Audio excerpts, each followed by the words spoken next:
Syiah ini banyak cabangnya Bapak Ibu, banyak sekali cabangnya. Dan juga mereka sama mereka juga nggak akur juga itu. Sama lah kayak Yahudi, sesama mereka juga sebenarnya nggak akur juga. Cuman karena kepentingan politik harus akur gitu. Inggris melakukan kerjasama 3 sekaligus tanpa ada yang tahu salah satunya. Yahudi tidak tahu kalau Inggris membangun kerjasama dengan Syiah. Yahudi tidak tahu kalau Inggris membangun kerjasama dengan Sunni dalam revolusi Arab. Hanya kepentingan Inggris waktu itu ingin menang dalam Perang Dunia Pertama. Makanya Bapak Ibu, kalau kita tinjau dalam sejarah, tidak ada pertikaian yang besar sistematis antara Yahudi dengan Syiah, tak ada. Tapi kalau kita tinjau, ada nggak kekerabatan, pengkhianatan, ada nggak kerjasama yang dilakukan oleh Yahudi dan Syiah dalam menghancurkan Islam? Ada. Iran menaklukkan Israel punya kepentingan, ada kepentingan politik, ada kepentingan ideologi yang tidak pernah bisa kita lupakan. Kepentingan politik Iran adalah Iran pernah menjadi negara paling berkuasa di dunia. Maka Iran akan mengatakan kepada Israel bahwa kami berhak menjadi penguasa dunia. Syiah pernah bekerja sama dengan Yahudi. Oh, sekarang tidak begitu Pak Ustaz. Sekarang Syiah itu Iran mewakili Syiah kah? Belum tentu.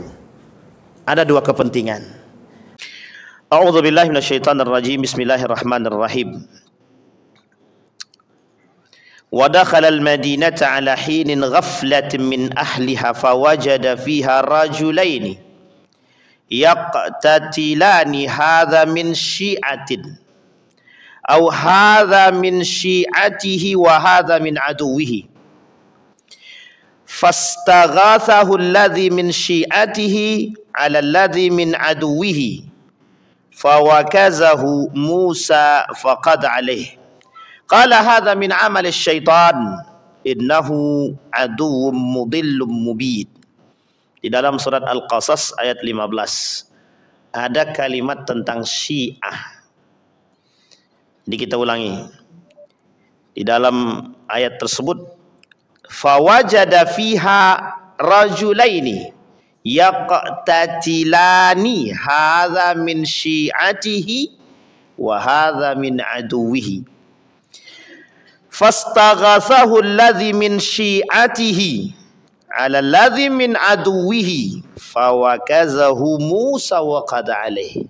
Jadi kalau Bapak Ibu dengar kalimat Syiah dalam Al-Qur'an, gimana kira-kira itu? Kira-kira dia baik apa tak baik? Kira-kira ini ada kalimat Syiah dalam Al-Quran ini, baik apa tak baik?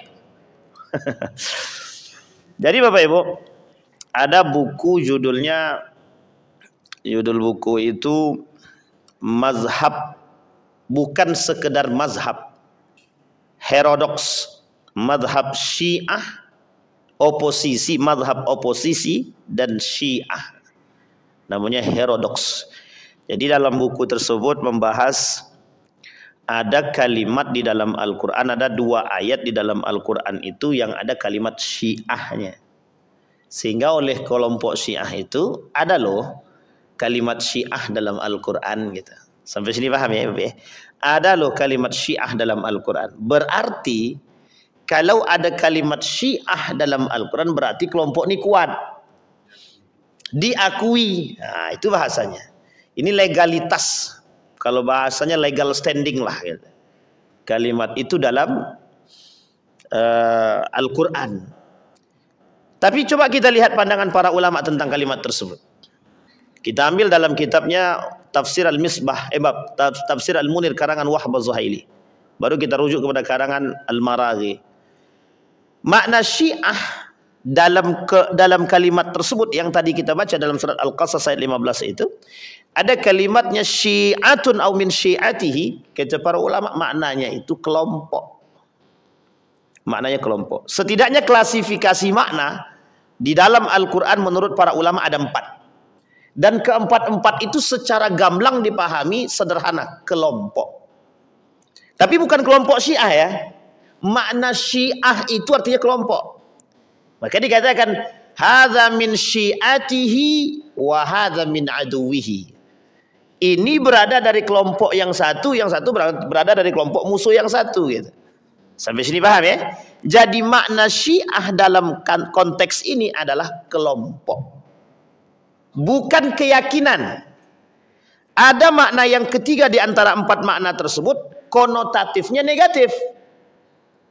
Jadi ketika dirujuk kalimat tersebut konotatifnya negatif kata para ulama. Tapi 3 diantaranya bermakna umum, artinya kelompok, bagian.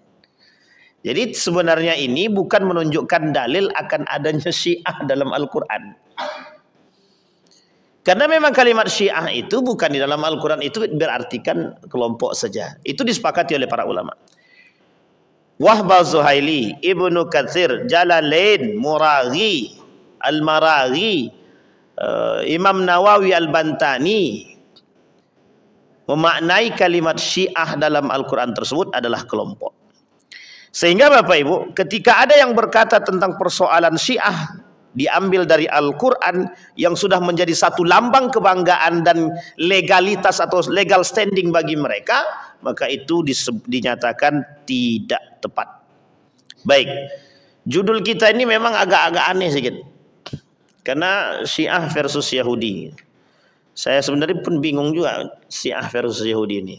Tapi ini sebenarnya Bapak Ibu, ini cuma memberikan gambar kepada kita tentang sejarah. Saya sampaikan sejarahnya Bapak Ibu. Yang pertama, Syiah itu kita mulai dulu.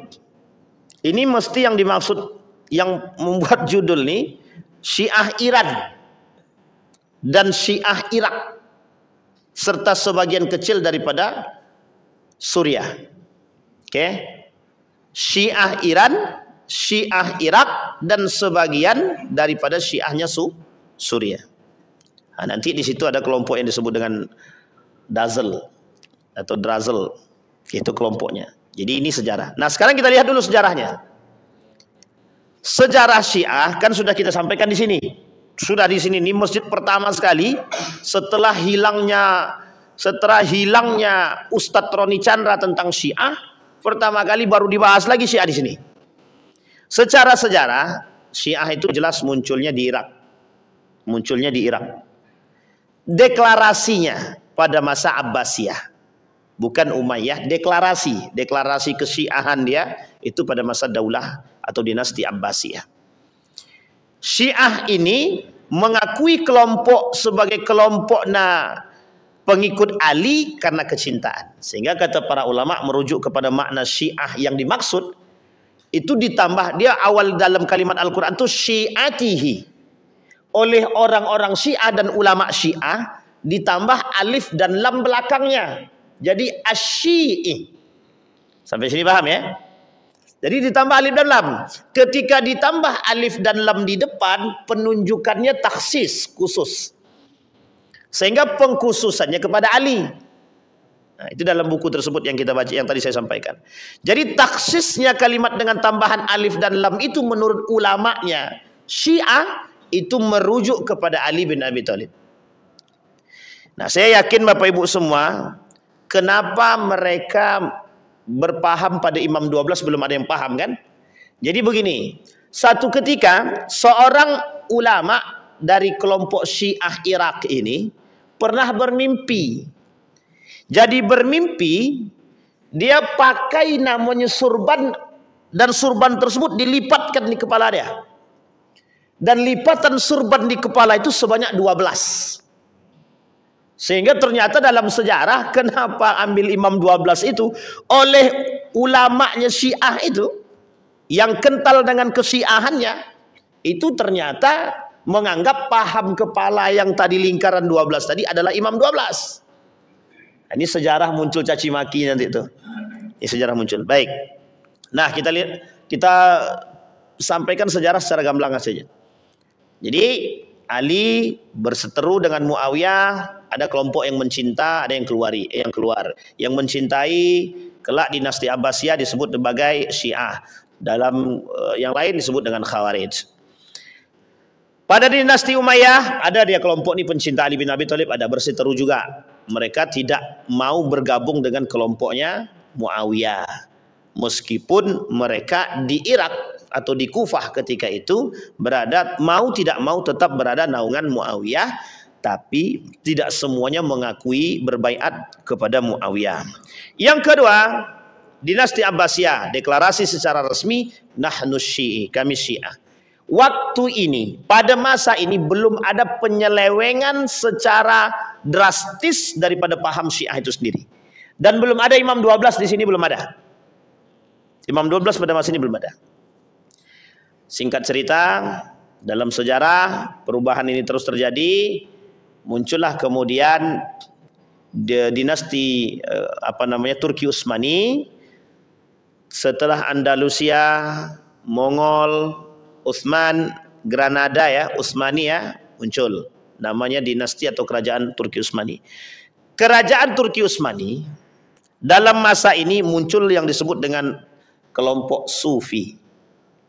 Kelompok Sufi ini dalam sejarahnya itu diarahkan pada dua tempat. Satu Persia, satu lagi Turki itu sendiri. Satu Persia, satu lagi Turki itu sendiri. Maka kalau Bapak Ibu ke Turki, ada namanya orang-orang yang joget keliling. Tahu ya? Karena itu bahasa mereka, cara mereka merefleksikan rasa cinta sehingga ada jogetnya begitu. Jadi dalam lingkaran mereka berjoget itu ada solawatnya dan zikirnya gitu. Satu. Yang kedua, Persia. Kenapa Persia? Persia ini itu tempat yang terkenal dengan munculnya kelompok-kelompok yang disebut dengan Sufi. Kenapa demikian? Mengaku sebagai pengikutnya Ali bin Abi Thalib. Sehingga mohon maaf, dalam kelompok Syiah dan orang-orang tasawuf dan Sufi itu sebenarnya Ali bin Abi Thalib adalah orang yang tertinggi dalam tingkat kesufiannya setelah Abu Bakr Siddiq. Jadi tingkat tasawuf tertinggi itu Ali bin Abi Thalib setelah Abu Bakr Siddiq, pokoknya di luar baginda Nabi, di kalangan para sahabat. Sehingga kalau orang merujuk kesufian itu tengok Abu Bakar. Setelah tengok Abu Bakar, tengok Ali bin Abi Thalib. Gitu dia. Maka ulama-ulama Persia itu banyak dia mengacu kepada Ali bin Abi Thalib karena Persia itu sebagian di antara mayoritas mereka adalah pengikut daripada Ali bin Abi Thalib yang notabene kelak disebut dengan Syiah itu. Nah, sekarang Bapak Ibu, ketika di masa Turki Utsmani ada namanya dinasti Safawiyah. Dinasti Safawiyah ini Bapak Ibu adalah dinasti yang pertama yang merubah nama Iran, nama Persia jadi Iran. Jadi Iran ini diambil dari nama kelompok asli orang pribumi, namanya Arya. Tahu Arya? Nama orang pribumi asli Persia itu adalah Arya. Sehingga dikembalikanlah oleh mereka. Tahu Bapak Ibu siapa tukang kembali ini? Reza Pahlavi. Bukan Reza Pahlavinya, bapaknya Reza Pahlavi. Yang pertama sekali melakukan penggulingan terhadap kerajaan Safawiyah. Jadi nanti sejarah ini memang panjang sekali. Ini kalau sebut-sebut sejarah ya. Jadi dinasti Safawiyah ini ada raja sebelum terakhir itu namanya Sulaiman. Nah, raja terakhir ini Sulaiman ini dari masanya Safawiyah itu sebelum Safawiyah itu datang, jadi Irak ini Iran ini itu tidaklah Syiah, tapi Ahlus Sunnah wal Jamaah.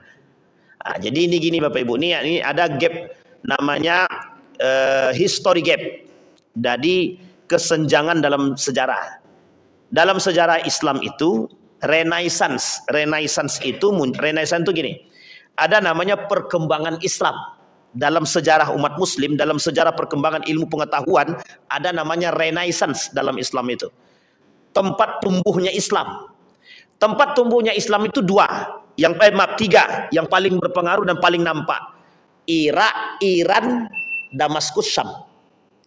Irak, Iran, Damaskus. Irak, Iran, Syam. Tiga ini aja. Dari tiga sinilah munculnya orang-orang ilmuwan muslim itu. Kita ambil contoh. Di mana ilmuwan muslim itu yang semuanya notabene Saudi? Tak ada. Rata-rata Persia. Kita ambil yang dari Persia. At-Turmuzi, Persia. Al-Bukhari, Persia. Khurasan, Imam Al-Ghazali, Persia. Tidak ada yang Saudi Arabia di situ. Coba cari, tidak ada itu Saudi Arabia tuh. Muslim. Orang-orang itu pokoknya dari bagian tiga negara tadi. Syam, Damaskusnya, Irak, Iran. Semua dari situ. Maka disebutlah ketika itu Renaissance itu kebangkitan itu memang dari timur. Kebangkitan Islam dari timur. Cuma oleh orientalis diselewengkan. Bagaimana cara menyelewengkannya? Itu tidak ada kaitannya dengan Sunni itu. Perkembangan ilmu teknologi itu, perkembangan ilmu itu dalam Islam itu melalui jalur Renaissance. Renaissance itu berada di tempat itu. Tempat itu Syiah, Persia, Babilonia, Damaskus. Dalam Damaskus ini, Syam ini, ada yang disebut dengan Suriah, yang hari ini sebagian di antara mereka itu adalah Syiah. Dan ini Syiahnya Suriah ini itu merujuk kepada Bashar Assad. Sampai sini paham ya? Ini sejarahnya begini Pak. Jadi kalau merunutkan sejarahnya harus begitu dulu gitu. Sehingga sejarahnya Syiah dalam kelompok ini itu memang panjang memang. Awalnya Syiah di Irak itu pengkhianat. Karena berkhianat pada Ali, berkhianat kepada Hasan, berkhianat kepada Al-Husain. Memang karakternya pengkhianat memang. Sampai Nabi bilang tuh memang karakter, jangan ikut kelompok itu kata Nabi. Jadi kalau kata Nabi ada 3 kekuatan Islam muncul di akhir zaman. Irak, Yaman, sama Syam. Kata Nabi jangan ikut yang Irak. Ikuti Yaman atau Palestina. Yang paling kuat nanti Palestina. Yang paling kuat. Karena diikuti oleh sekian banyak orang Muslim. Termasuk salah satunya Konstantinopel. Dalam sejarah itu nanti bangkit kembali Konstantinopel itu. Mana dia? Turki. Sampai sini paham ya? Di Turki itu ada namanya satu tempat, satu kota yang besar isinya itu adalah tempat pembangunan Konstantinopel yang disebut dengan Istanbul sekarang. Sampai sini paham ya Bapak Ibu ya? Itu akan bangkit kembali, yang akan ikut turun tangan membantu kelompok Syam tadi, Palestina. Dan kita disuruh ikut yang itu. Kenapa kita tak disuruh ikut Yaman? Disuruh ikut, cuman Yaman tak sekuat itu gitu. Yaman itu tidak Syiah, Ahlus Sunnah wal Jamaah. Meskipun sekarang ada Syiah, tapi tak banyak. Di Turki juga ada, tapi tak banyak gitu. Hanya cicit-cicitnya lah kan gitu. Tapi yang paling besar simbol kekuatan Islam itu yang tampak Babilonia Irak atau Kufah, kemudian Persia Iran. Persia itu Iran sekarang gitu. Kemudian Damaskus Syam. Dalam Syam itu ada Palestina, ada Libanon, ada Yordania, ada Yerusalem dan sebagainya. Sampai sini paham ya Bapak Ibu ya? Kita runut lagi nih. Kita ambil yang kita potong yang Persia saja. Yang Persia. Persia ini dulu bukan Syiah. Agama asli Persia ini pada masanya itu Majusi. Nah, agama aslinya Majusi. Kata Nabi dalam sejarah Islam itu, negara mana yang paling kuat di muka bumi ini yang tidak pernah ditaklukkan oleh Islam? Tak ada. Dalam sejarah negara terkuat di dunia yang bisa menaklukkannya cuma satu, Islam. Bapak Ibu boleh coba bukan Roma, Romawi. Siapa yang menaklukkan? Yerusalem pada masanya siapa yang menaklukkan? Baginda Nabi Muhammad SAW, Umar bin Al-Khattab, Salahuddin Al-Ayyubi.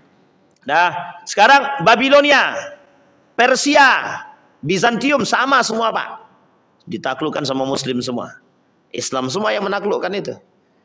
Konstantinopel pada masa yang terkenal gagah perkasa, siapa dia? Muhammad Al-Fatih, penakluknya.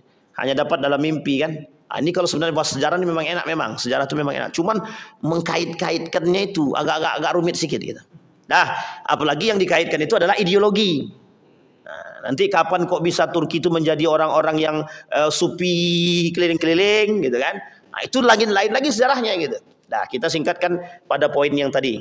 Nah, Persia Majusi. Setelah kemudian ditaklukkan oleh Islam berubah. Dari Majusi berubah menjadi Islam. Islamnya Ahlus Sunnah wal Jamaah. Penakluknya siapa? Khalid bin Walid. Muslim Ahlus Sunnah wal Jamaah. Mengikuti sahabat Nabi, mengikuti tabi'in. Uniknya pada masa Turki Utsmani ada kelompok yang disebut dengan dinasti Safawiyah. Dinasti Safawiyah ini dinasti yang menginginkan kekuasaan dan ingin berbelok daripada kelompok yang disebut dengan Turki Utsmani. Dinasti Safawiyah ini itu adalah Syiah pecahan daripada Irak. Sampai sini paham? Keluar daripada kelompoknya Syiah yang di Irak. Setelah dibombardir, mereka muncul kelompok yang disebut dengan Syiah. Syiah ini mengatasnamakan sebagai Syiah Safawiyah. Nah, Syiah Safawiyah ini membuat satu kerajaan yang disebut dengan kerajaan Safawiyah. Islam, tapi Islamnya Syiah. Nah, sampai di sini bisa dipahami? Bisa kita runut Bapak Ibu ya? Ini agak aman apa tak aman nih? Kok tak aman bahaya nih? Mau pakai papan tulis nih kan, bercoret-coret gitu kan? Dinasti Safawiyah. Aman ya Bapak Ibu ya? Nah, sekarang dinasti Safawiyah. Dinasti Safawiyah membawa satu paham yang disebut dengan Syiah. Yang ketika itu paham dia belum sampai pada pahamnya Imam 12. Oke. Di tengah perjalanan seorang ulama Syiah Safawiyah bermimpi bertemu dengan baginda Nabi Muhammad SAW yang melilitkan di kepala dia 12 lilitan. Yang dipahami oleh ulama tersebut karena ulama ini termasuk yang tidak suka dengan Turki Utsmani. Nah, sampai sini paham ya? Termasuk yang tidak suka dengan Turki Utsmani karena ada salah satu di antara saudaranya yang dibunuh. Singkat cerita, kebencian semakin menjadi dan dia bekerja sama dengan Inggris untuk menaklukkan Turki Utsmani, diberikan sarana untuk ikut berperang melawan Turki Utsmani. Sampai sini paham keberpihakannya Bapak Ibu? Kemana keberpihakannya? Inggris. Apa kepentingannya? Kepentingannya apa Bapak Ibu? Kekuasaan. Berarti politik itu bukan? Politik. Sekarang pertanyaannya, di mana letak poin ideologinya? Ntar dulu. Jangan masukkan dulu. Dah, singkat cerita. Agak aman sedikit nih. Dari situ Bapak Ibu, setelah dapat lipatan dalam mimpi tadi, ini ulama yang mendekat nih kepada penguasa nih, sehingga pahamnya kelompoknya tadi mengacu kepada ulama yang bermimpi dapat lipatan, dipahamilah bahwa lipatan yang 12 itu cara dia memahaminya itu spontan, dipahaminya bahwa itu adalah takwil mimpi. Takwil mimpinya lipatan 12 itu karena di kepala berarti pemimpin. Sehingga pemimpin itu di dalam bahasa Arabnya imam.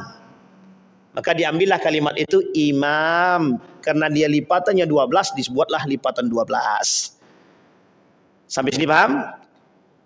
Lipatan 12 itu dimulai dari siapa? Ali bin Abi Thalib. Ali bin Abi Thalib. Kemudian Al-Hasan wal Husain. Ali Zainal Abidin yang tersisa satu-satunya dari Al-Husain. Yang tersisa satu-satunya dari Al-Husain dalam perang Karbala. Yang tidak ikut karena sakit di tenda. Itu yang tak ikut tuh Ali Zainal Abidin, anak daripada Al-Husain. Nah, sampai sini paham ya? Ini kelak yang mewarisi daripada keturunan baginda Nabi Muhammad SAW setelahnya. Nah, jadi sini urutannya di situ.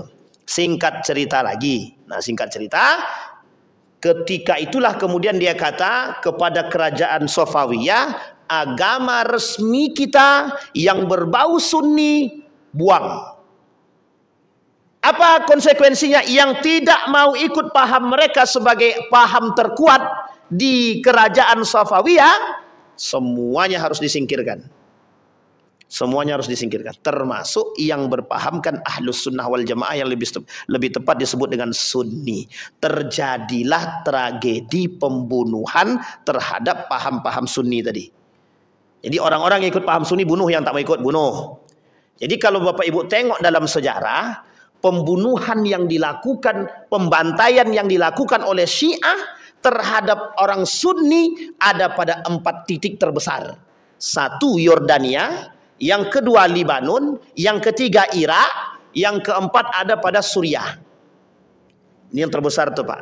Dan itu di atas puluhan ribu itu pembunuhan yang mereka lakukan terhadap kelompok Sunni. Ini bukan dalam sedang menghakimi Syiah. Paham ya? Bukan sedang dalam menghakimi Syiah, tapi ini sejarah. Nah, singkat cerita Bapak Ibu, dijadikanlah paham resmi di situ, mazhab resminya adalah Syiah.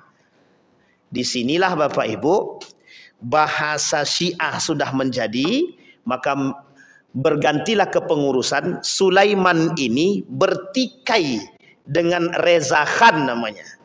Reza Khan. Reza Khan inilah kelak yang akan mengambil alih kekuasaan dinasti Safawiyah yang kelak dirubah menjadi revolusi Islam Iran. Sampai sini paham ya? Dari dinasti kerajaan, dari sistem kerajaan menuju perdana menteri, dari perdana menteri menuju revolusi Islam Iran yang dinahkodai oleh Muhammad Reza Pahlavi. Dirubahlah namanya oleh dia 1935 dari Persia berubah menjadi Iran. Diambil dari orang asli pribumi, oleh Reza Pahlavi dianggap dia adalah orang asli pribumi. Asli pribumi Persia itu nama kelompoknya Arya.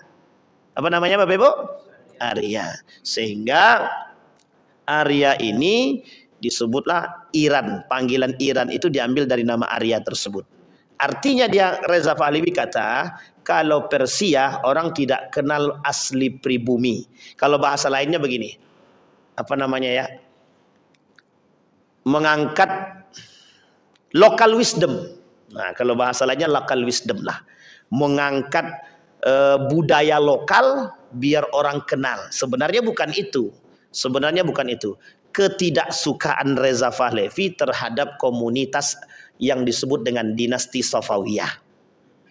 Sampai sini paham ya Bapak Ibu ya? Reza Pahlavi bukan bagian daripada dinasti Safawiyah. Sekarang kita lihat, apakah Iran itu Syiah dan apakah Syiah itu Iran? Dari pemaparan saya dari awal sampai sekarang, Bapak Ibu bisa paham atau tidak? Apakah Syiah itu Iran dan apakah Iran itu Syiah? Kira-kira sudah bisa dipahami? Sekarang saya tanya dulu. Nih, jangan diam aja Bapak Ibu. Apakah Syiah itu Iran? Iya apa tidak? Apakah Syiah itu Iran? Tidak. Apakah Iran itu Syiah? Iya apa tidak? Oke, kita luruskan. Iran itu Syiah. Karena mazhab resminya Syiah. Sudah didaulat oleh kerajaan dinasti Safawiyah bahwa mazhab resmi kita dibuanglah dinasti orang-orang ahlus sunnah wal jamaah, masuklah sistem mazhab resmi dia dipengaruhi oleh ulama yang tadi dalam mimpi tadi namanya Syiah. Jadi Syiah itu belum tentu Iran, Iran itu mesti Syiah. Sampai sini paham ya? Yang dimaksud Iran itu mesti Syiah, mayoritas mazhab yang tertinggi di situ adalah Syiah. Adakah Sunni di Iran itu? Ada sebagian kecil. Yang lain apa? Ada Yahudinya. Ada Yahudinya. Maka disebutlah Iran itu sebagian besar Iran tersebut adalah Syiah. Tapi Syiah itu belum tentu Iran. Karena Syiah itu ada di Irak, ada di Iran, ada di Suriah. Besarnya, yang paling besar. Ada di Iran, ada di Irak, ada di Suriah. Besarnya. Dan itu masuk dalam lingkaran perbatasan. Yang hari ini bercokak dia antara Israel dengan Suriah. Nah ini poinnya penting di sini.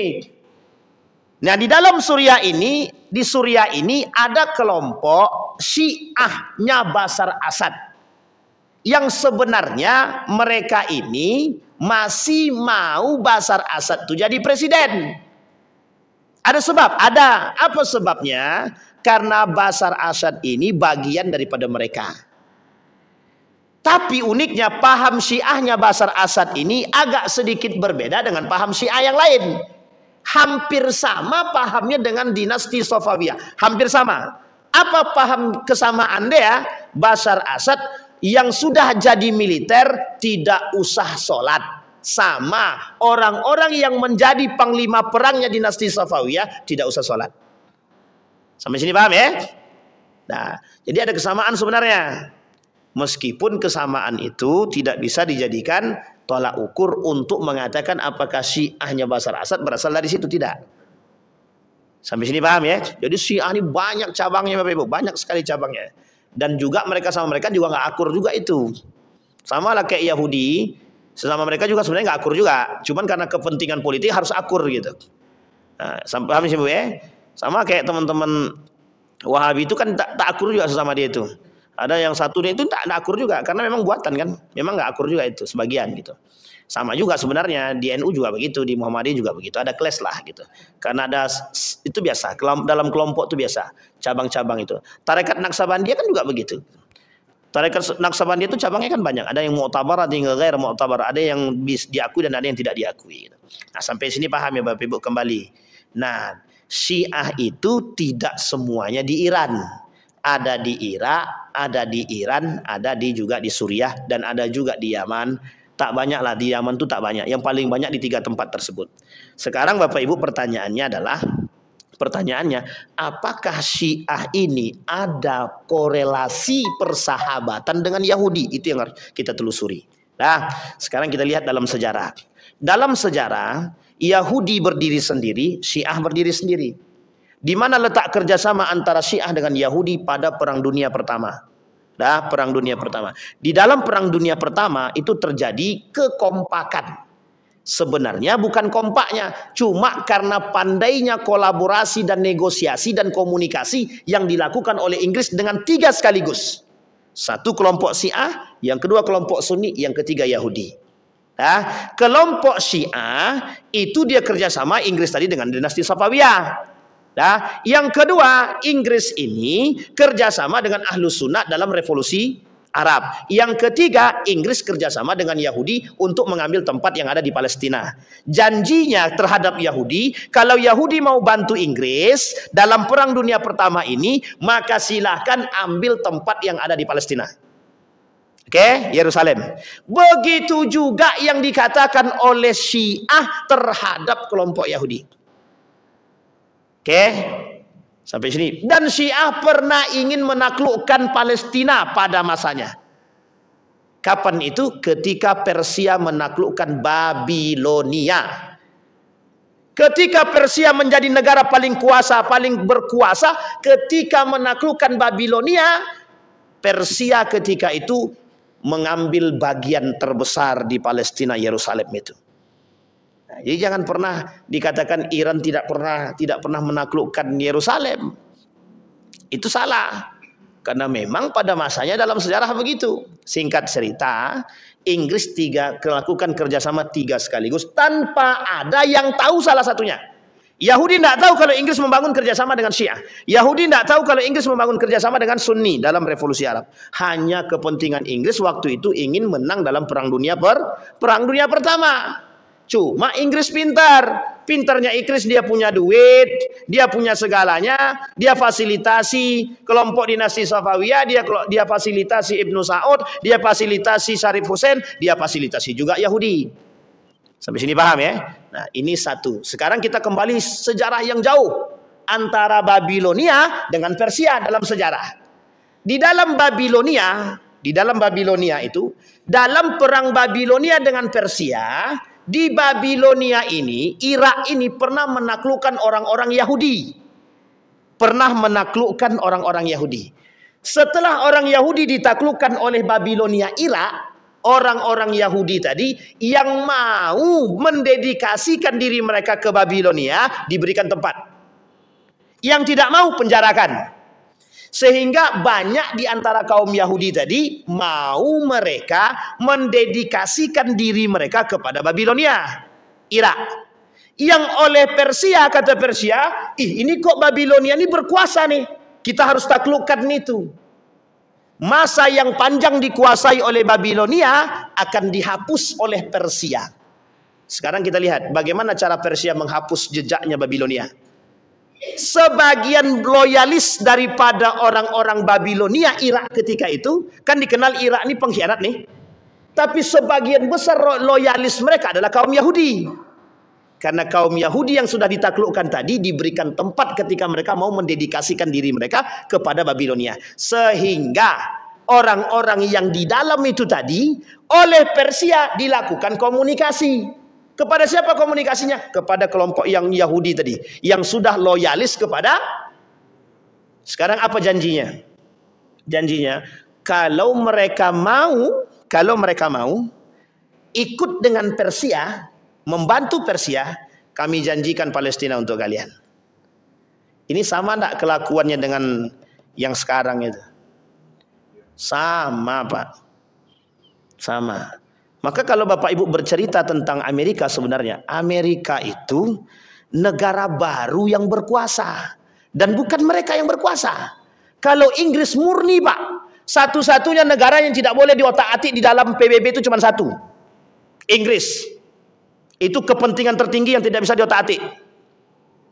Inggris kalau udah ngomong A, tidak ada yang berani mengatakan tidak itu. Jadi kepentingan tertinggi itu ada di Inggris. Karena dalam Perang Dunia Pertama itu tidak bisa dihapus. Maka Amerika sebenarnya tidak sekuat Inggris sebenarnya. Ini bahasanya ya, sebenarnya. Karena pada masanya memang begitu. Maka Amerika kalau dikatakan sekarang ini kuasa, itu bukan Amerika Pak. Yahudi di belakang dia ada 3 golongan. Ada Rothschild, ada Rockefeller, satu lagi saya lupa. Itu semuanya Yahudi. Yang punya duit semua, yang punya ide dia, yang punya kapitalnya dia semua. Sampai sini paham ya? Singkat cerita, ini dalam sejarah nih. Singkat cerita, kata orang Persia tadi, kalau kalian mau ambil Palestina, yuk gabung dengan kami. Berkhianatlah Yahudi ini kepada Babilonia. Ketika berkhianat Yahudi ini dengan Babilonia, pindah nih Pak, dari orang-orang Yahudi ini, pindah membantu Persia, sekalipun mereka tetap tinggal di perbatasan Irak. Perbatasan itu masih bagian daripada Irak. Mereka tinggal di situ, yang sudah diberikan tempat oleh Babilonia, cuma berkhianat. Sama sebenarnya yang dilakukan oleh mereka juga begitu. Sehingga dalam bahasa lainnya, Yahudi itu nomaden. Orang yang tidak punya tempat sama sekali. Coba Bapak Ibu tinjau dari sejarah, di mana mereka punya tempat? Tidak ada Pak. Setelah mereka pindah dari Palestina, dari tempat mereka ke Mesir, dari Nabi Yakub alaihissalam ke Nabi Yusuf. Semenjak itu, di mana letak tempat tinggal mereka? Tidak ada Pak. Apa pernah Yahudi punya tempat? Tidak pernah. Yang punya tempat itu Bani Israel, bukan Yahudi. Dalam sejarah tak ada, Yahudi itu tak punya tempat. Maka disebut dengan Yahudi itu nomaden, tidak punya tempat dia. Orang yang berpindah, kelompok-kelompok yang berpindah tapi jadi benalu. Setiap di mana tinggal, di situ dia menghancurkan orang. Jadi itu karakter Yahudi memang. Uniknya, mereka tidak pernah bersiteru dengan Syiah. Makanya Bapak Ibu, kalau kita tinjau dalam sejarah, tidak ada pertikaian yang besar sistematis antara Yahudi dengan Syiah, tak ada. Tapi kalau kita tinjau, ada nggak kekerabatan, pengkhianatan, ada nggak kerjasama yang dilakukan oleh Yahudi dan Syiah dalam menghancurkan Islam? Ada. Maka muncul satu buku judulnya Zionis dan Syiah bersatu menghantam Islam. Ini tidak ada kaitannya dengan mengendorkan semangat Iran untuk membombardir Israel ya. Tapi ini dalam sejarah begitu. Sehingga kalau Bapak Ibu klik aja di Google itu pengkhianatan Syiah, itu keluar semuanya itu. Apalagi sekarang nih, hey AI, Artificial Intelligence, tolong cari tahu tentang pengkhianatan Syiah. Keluar semua itu. Yang sifatnya dulu rahasia, sekarang udah muncul semua Pak. Sampai sini paham Bapak Ibu? Maka dalam sejarah tidak ada yang namanya pergesekan antara Yahudi dengan Syiah secara sistematis. Karena ketika itu Syiah belum ada. Ketika itu hanya Yahudi dengan kelompok Babilonia yang agamanya bukan Islam. Persia Majusi, Babilonia bukan Islam. Sampai sini paham ya Bapak Ibu ya? Singkat cerita, bergabunglah Yahudi ini tadi dengan orang-orang Persia. Ketika sudah gabung nih orang Yahudi dengan Persia ini udah gabung nih, berkhianatlah kepada Babilonia. Setelah berkhianat kepada Babilonia, dimenangkanlah oleh Persia, tumbanglah negara yang paling kuat ketika itu, berpindahlah sejarah kekuatan dunia dari Babilonia pindah ke Persia. Inilah sejarah kenapa Ali Khumaini bilang, kami pernah menguasai dunia. Karena Syiah, orang-orang Iran punya mental menang dan punya mental perang. Harusnya kita yang Sunni ini juga sama, punya mental jihad. Cuma ke jihad kita sudah dikendorkan, jihad poligami kita semangat. Sampai sini paham Bapak Ibu? Loh, itu yang kita maksud. Jihad poligami kita semangat, jihad ambil kursi kita semangat. Giliran jihad mau perang, mundur semua. Jihad harta semangat Pak, yang dimasukkan dalam kota infak 1000. Jihad boykot produk Israel semangat Pak. Tapi yang tidak disukai, ketika masuk Indomie lewat, sakit lidah ini Pak, tak bisa kami makan yang lain selain dari Indomie. Coba gimana maksud kita? Tapi Iran, nah ini pelajaran penting daripada Persia. Pelajaran penting, Persia, orang-orang asli pribumi itu paham betul bagaimana perjuangan Persia. Setiap tahun mereka peringati. Mereka dalam sejarah, boleh dicek sejarahnya Iran itu. Boleh dicek. Semua mereka dicekoki bagaimana semangat menjadi pejuang. Akhirnya, boikot yang dilakukan atau blok yang dilakukan oleh Amerika terhadap Iran membuat mereka semakin cerdas, bukan semakin lemah. Bisa dibayangkan itu. Sekarang, Amerika mau ngapain? 2 tahun yang lalu, Amerika krisis gara-gara blokade Selat Hormuz. Siapa yang buat? Iran. Cuma gara-gara salah paham. Kata Iran, main-main loh. Ditutupnya di bloknya Selat Hormuz itu, Pak. Eropa langsung 1 bulan krisis moneter. Minta maaf, Pak. Cuman tak disampaikan dalam secara resmi. Minta maaf itu. Karena malu kan, negara paling berkuasa kok minta maaf sama negara kecil gitu. Tapi sebenarnya di balik itu semua ada politik-politik yang terjadi. Makanya Iran punya 2 model politik. Satu geopolitik, yang kedua namanya proxy war. Dia bermain dengan tangan yang lain, berperang dengan tangan yang lain, tapi dia tak main. Sekarang tidak, dia sama-sama main semua. Sekarang semua main-main semua tuh, gitu. Makanya kenapa sekarang itu muncul persepsi di dunia ini. Di dunia, bukan kita ya, bukan hanya di Indonesia. Tapi di dunia persepsinya satu saja. Mengapa Sunni mencela Syiah? Sampai sini paham ya? Mengapa Sunni mencela Syiah? Kan selama ini sudah kita lihat. Sekarang kita lihat mana yang paling kuat, Sunni atau Syiah? Orang begitu sekarang. Sekarang saya tanya, Sunni mangkat kepala apa tunduk begini? Itu masalah kita sekarang. Sampai sini paham ya Bapak Ibu ya? Kembali kepada poin. Singkat cerita Bapak Ibu, ketika Persia sudah diambil, orang Yahudi tadi sudah berhasil berkhianat kepada Babilonia, janji Persia tadi dipenuhi. Yang pertama dikasih tahu, sebagian di antara mereka diserahkanlah ke Yerusalem, diberikan tempat di Yerusalem. Sebagian lagi harus tinggal di situ, harus ikut bersama mereka karena mereka butuh orang-orang Yahudi. Dibuatkanlah tempat di Isfahan. Sampai sini paham? Sampailah mereka beranak pinak di sana, yang sekarang menjadi tempat yang namanya Isfahan itu hasil perjanjian Persia dengan kaum Yahudi sampai hari ini. Sekarang pertanyaan saya, mungkin tidak ya Syiah itu menghancurkan Yahudi? Mungkin apa tidak? Sekarang kita lihat, yang dihancurkan Iran itu Israel atau Yahudi? Israel atau Yahudi? Sekarang kita lihat dulu. Apa tuh? Saya mungkin menambahnya sedikit. Boleh. Ini apa Pak ya, berita yang sedikit. Kebetulan Bapak Lukman, suaminya Ibu Jana, Dr. Jana, itu baru pulang dari Iran. Ya, ada kurang 3 bulan yang lalu ya. Dia pulang dari dia sekarang ya. Benar. Sekarang dia berdiri di 3 masjid. Ketika 3 masjid itu bersama. Baik. Itu yang dia bilang. Betul. Jadi sekarang tuh memang menyerang Yahudi itu betul-betul. Contohnya dia diancam oleh Amerika. Contohnya dia diancam Amerika, dilarang dia menyerang. Tapi tetap sekarang menyerang. Baik. Nah, bahwa Iran menyerang Yahudi. Mungkin ada baiknya supaya tak salah, Bapak perginya di Iran dulu. Bentar, salah. Bukan begitu. Ini belum selesai nih.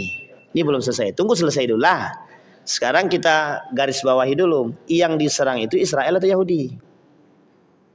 Kita pahamin dulu. Israel, Zionis, Yahudi itu tiga-tiganya beda. Sampai sini paham ya? Nah, kita garis bawahi dulu. Kita garis bawahi dulu. Kenapa saya bilang begitu? Sebenarnya kalau Syiah mau menghancurkan Yahudi, dia harus hancurkan dulu Isfahan. Kenapa Isfahan harus dihancurkan? Benih Yahudi di situ. Sampai sini paham ya? Bapak Ibu boleh cek, datanglah ke Isfahan itu. Datang ke Isfahan tuh, setiap tingkap itu sudah ada namanya bendera Yahudi semua. Setiap tiang itu sudah diberikan gambar Yahudi. Dan Nabi bilang, kelak akan muncul pengikut Dajjal itu dari Isfahan. Siapa mereka? Kaum Yahudi. Berapa jumlahnya? 70.000. Sekarang jumlah mereka sampai hari ini baru 16.000. Sekarang masih kurang berapa? Masih kurang banyak. Nah, gitu ya. Sekarang kita, bukan tak salah, yang Atuk sampaikan itu betul sekali, sangat betul sekali. Bahkan hari ini Syiah itu bukan hanya panjat itu, ada bahasa yang harus kita pahami dulu. Kita sekarang ini tidak sedang melemahkan Iran dalam dan sedang tidak memutarbalikkan, sedang tidak mencuci pola pikir masyarakat Sunni untuk berseberangan dengan Syiah. Tidak.